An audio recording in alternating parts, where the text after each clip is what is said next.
Good evening everyone, welcome to civil services study practice set number 743 पर आ जाइए। UP PCS के लिए और प्रैक्टिस करेंगे इसमें हम ज्योग्राफी के प्रश्नों पर।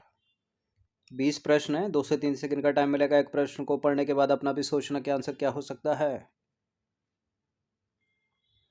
चलिए तो क्वेश्चन नंबर 1 पर आ जाइए। स्टेलेक्टाइट और स्टेलेग्माइट किसके अभिलक्षण हैं?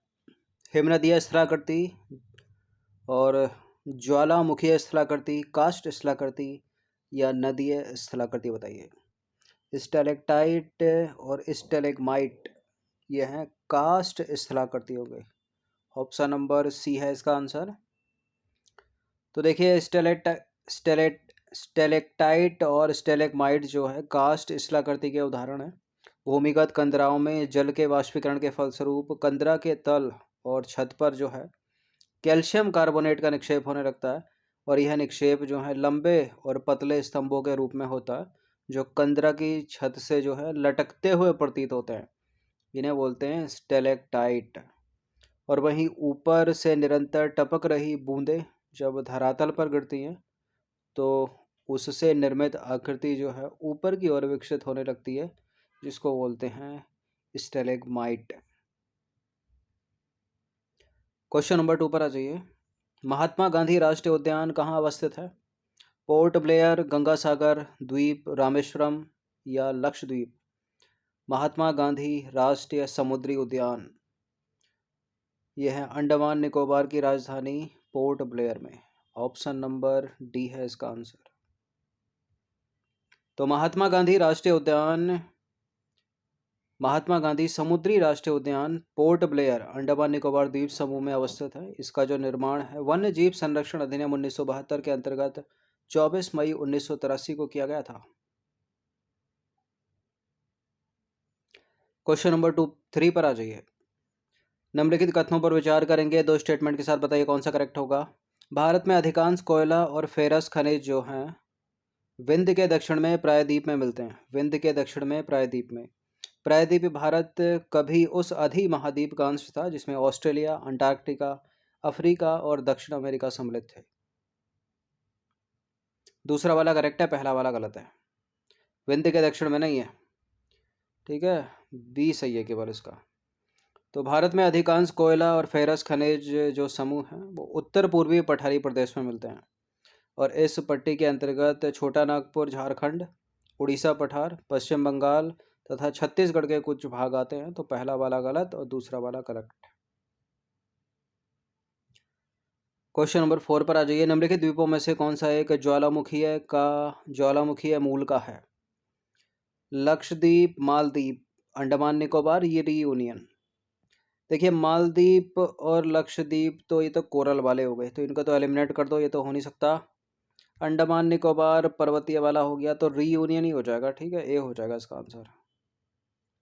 तो हिंद महासागर में अवस्थित रीयूनियन द्वीप जो है ज्वालामुखीय मूल का है। इसके विपरीत देखें अंडमान निकोबार द्वीप समूह। अंडमान निकोबार द्वीप समूह जो है जलमग्न पर्वतों का हिस्सा है और लक्षद्वीप और मालदीप जो हैं वो प्रवाल द्वीप समूह, कोरल वाले। क्वेश्चन नंबर 5 पर आ जाइए। निम्नलिखित में से कौन सा स्टेटमेंट गलत है? पहला स्टेटमेंट है सामान्यतः 3 जनवरी को होने वाले उपसौर पर पृथ्वी सूर्य के सबसे निकट होती है। सामान्यतः 4 जुलाई को होने वाले उपसौर पर पृथ्वी सूर्य से सबसे अधिक दूर पर होती है। सामान्यतः 4 जुलाई को होने वाले अपसौर पर पृथ्वी सबसे अधिक दूर होती है। उपरोक्त में से कोई भी गलत नहीं है, सारे सही हैं।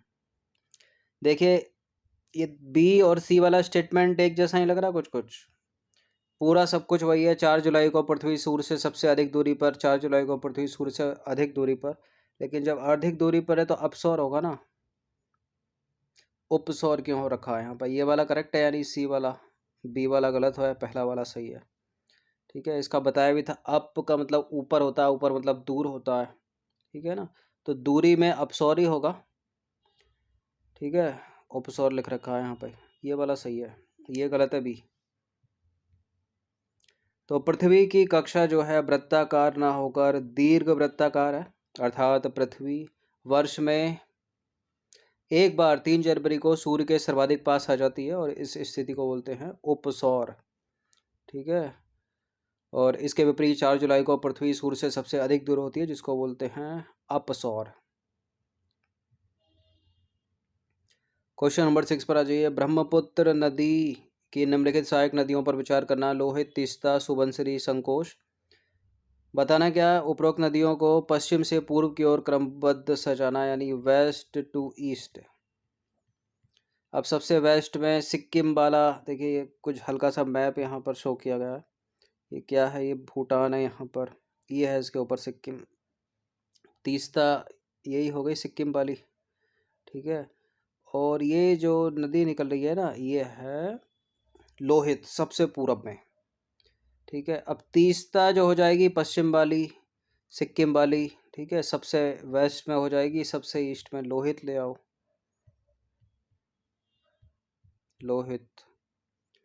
अब यानी जो उत्तर होगा वो 2 से स्टार्ट होगा, संकोश और सुबनसिरी बीच में पड़ेंगी, तो 2 से हो जाएगा। 2 कितने में है, 2 में ही है 2 तो। फिर 2 के बाद सबसे ये सिक्किम वाली तीस्ता आएगी, फिर उसके आगे चौथे पर संकोश हो जाएगी, उसके बाद सुबनसिरी आ जाएगी, और लोहित 1 में है, तो 1 जो है सबसे लास्ट में जाएगा, यानी ए हो जाएगा इसका आंसर। तो देखिए, ब्रह्मपुत्र नदी की अनेक सहायक नदियां हैं, जिसमें दाहिनी किनारे से यानी पश्चिम से तीस्ता, उसके बाद सबसे वेस्ट में तीस्ता हो गई, फिर थोड़ा ईस्ट की तरफ चलो, संकोश मिलेगी, जियाबारेली, फिर सुबनसिरी, मानस मिलेगी, ठीक है। और बाएं किनारे से देहांग, लोहित, धनसिरी, कपिली प्रमुख नदियां बोलती हैं। तो तीस्ता सबसे वेस्ट में आएगा, यानी सबसे पहले आएगा, सबसे अंत में आएगा मानस।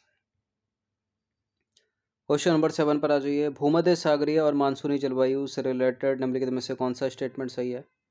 भूमध्य सागरीय जलवायु में वर्षण शीतकाल में होता है, जबकि मानसूनी जलवायु में अधिकतर ग्रीष्मकाल में होता है। भूमध्य सागरीय जलवायु में मानसूनी जलवायु की अपेक्षा तापमान का वार्षिक परिसर अधिक होता है। भूमध्य सागरीय में दोनों ही जलवायु में वर्षा ऋतु और शुष्क ऋतु होती है। क्या मानसूनी और भूमध्य सागरीय दोनों ही जलवायु में वर्षा ऋतु और शुष्क ऋतु होती है? बिल्कुल। भूमध्य सागरीय जलवायु में वर्षण शीतकाल में होता है, कई बार बताया होगा पहले भी टेस्ट में, जबकि मानसूनी जलवायु में अधिकतर ग्रीष्मकाल में होता है, ये भी सही है। भूमध्य सागरीय जलवायु मानसूनी जलवायु की अपेक्षा तापमान का अधिक परिसर होता है, ये वाला गलत है। तापमान, वार्षिक तापमान का अधिक परिसर जो है वो मानसूनी जलवायु में होता है, ना कि भूमध्य सागरीय जलवायु में। तो दूसरा वाला स्टेटमेंट हो जाएगा गलत यहाँ पर। तो जहाँ जहाँ 2 है उसको एलिमिनेट कर दीजिए, केवल 1 और 3 हो जाएगा सी इसका आंसर। तो भूमध्य सागरीय जलवायु में वर्षण जो है शीतकाल में पश्चिमी विक्षोभ से उत्पन्न वाताग्र से होता है, जबकि मानसूनी जलवायु में अधिकांश वर्षा जो होती है अरब सागर और बंगाल की खाड़ी से उत्पन्न होने वाली मानसूनी हवाओं से होती है। भूमध्य सागरीय जलवायु सागर तटीय जलवायु होने के कारण जो है यहाँ वार्षिक ताप का परिसर कम होता है, जबकि मानसूनी जलवायु में अधिक होता है, इसलिए दूसरा वाला स्टेटमेंट गलत है, ठीक है। लेकिन दोनों ही जलवायु क्षेत्रों में वर्षा ऋतु के उपरांत शुष्क ऋतु पाई जाती है, तो तीसरा वाला सही है। क्वेश्चन नंबर 8 पर आ जाइए। निम्न पहाड़ियों वाला बेलिकोंडा समूह किसका संरचनात्मक हिस्सा है।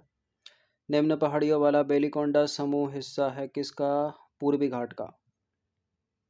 तो निम्न पहाड़ियों वाला बेलिकोंडा समूह संरचनात्मक रूप से जो है ईस्टर्न घाट यानी पूर्वी घाट का एक हिस्सा है। कार्डमम पहाड़ियों का नहीं है, नीलगिरी का नहीं है, वेस्टर्न घाट का नहीं है। प्रश्न क्रमांक संख्या 9 पर आ जाइए। निम्नलिखित में से कौन सा एक लैंडलॉक्ड पोर्ट है। भू परिबद्ध बंदरगाह कौन सा है इसमें। हल्दिया। तो देखिए, हल्दिया जो है हुगली नदी के मुहाने पर स्थित पश्चिम बंगाल का एक लैंडलॉक्ड पोर्ट है, जबकि विशाखापत्तनम, एनोर, मुंबई जो है ओपन पोर्ट है, खुले बंदरगाह है। 10वां प्रश्न है, कृष्णा नदी पर निम्नलिखित में से कौन सा बांध निर्मित किया गया है। आंध्र प्रदेश का हो गया है, तो श्रीशैलम, सी। तो श्रीशैलम बांध का निर्माण जो है कृष्णा नदी पर वर्ष 1960 में प्रारंभ हुआ, जो वर्ष 1981 में बनकर तैयार हुआ, आंध्र प्रदेश में ये। क्वेश्चन नंबर 11 पर आ जाइए। जैव विविधता अपेक्षाकृत कहाँ समृद्ध होती है। महासागरों में, शीतोष्ण प्रदेशों में, ध्रुवीय प्रदेशों में, या उष्णकटिबंधीय प्रदेशों में। तो यही होती है उष्णकटिबंधीय प्रदेशों में, रेनफॉल अधिक है, सनलाइट अधिक है, ठीक है। तो जैव विविधता अपेक्षाकृत उष्णकटिबंधीय प्रदेशों में समृद्ध होती है, क्योंकि वहाँ सूर्य का प्रकाश व वर्षा अधिक और मौसम जो है एक समान होता है। क्वेश्चन नंबर 12 पर आ जाइए। मध्य अक्षांशीय चक्रवात आमतौर पर पूर्व से पश्चिम उत्तर अमेरिका के आसपास चलते हैं। आमतौर पर केवल महासागर के ऊपर पाए जाते हैं। सामान्य तौर पर स्वच्छ आकाश और अल्प वर्षण लाते हैं या प्रबल ताप विपर्यास के क्षेत्रों में बनते हैं। इसका आंसर हो जाएगा ऑप्शन नंबर डी, प्रबल ताप विपर्यास के क्षेत्र में बनते हैं। विपर्यास का मतलब होता है उलट पुलट, ठीक है, इधर उधर। तो देखिए, प्रबल या उच्च ताप वाले स्थानों की जो हवाएं होती हैं गर्म होकर ऊपर उठ जाती हैं। अब जब ऊपर उठ जाएंगी तो रिक्त स्थान बन जाएगा ना, रिक्त स्थान बन जाता है वहाँ पर। और उस रिक्त स्थान की पूर्ति के लिए हवाएं जो हैं चारों ओर से तीव्र गति के साथ आती हैं, और चारों ओर से आई हवाएं जो है एक केंद्र पर टकराती हैं। तो होता क्या है, इससे मध्य अक्षांश चक्रवात की उत्पत्ति होती है। क्वेश्चन नंबर 13 पर आ जाइए। पश्चिमी पवनों का उद्गम निम्नलिखित में से किसमें होता है? ध्रुवीय उच्च, उपोष्ण उच्च, विषुवतीय निम्न या अधो ध्रुवीय निम्न। वेस्टर्लीज कहाँ पर बताइए? उपोष्ण उच्च में।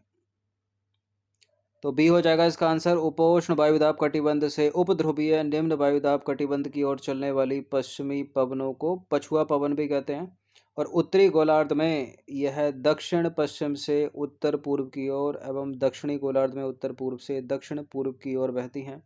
स्थलीय अवरोधों के अभाव के कारण पछुआ पवनों का सर्वश्रेष्ठ विकास जो है वो दक्षिणी गोलार्ध में 40 डिग्री से 65 डिग्री अक्षांश के बीच में होता है। ये अपनी सुंदर सी पृथ्वी बीच से एक रेखा खींचेंगे 0 डिग्री, ऊपर का हो गया उत्तरी गोलार्ध, नीचे का हो गया दक्षिणी गोलार्ध। तो दक्षिणी गोलार्ध में अधिकतर 40 डिग्री से, तो 0 डिग्री है, तो 40 से 65 के बीच में, यानी यहाँ की पट्टी पड़ेगी वो, ठीक है। और इन अक्षांशों पर इन्हें जो है गरजती चालीसा, भयंकर पचासा, यानी 50 डिग्री भी बीच में आएगा 40 और 65 के, और चीखती साठा कहते हैं।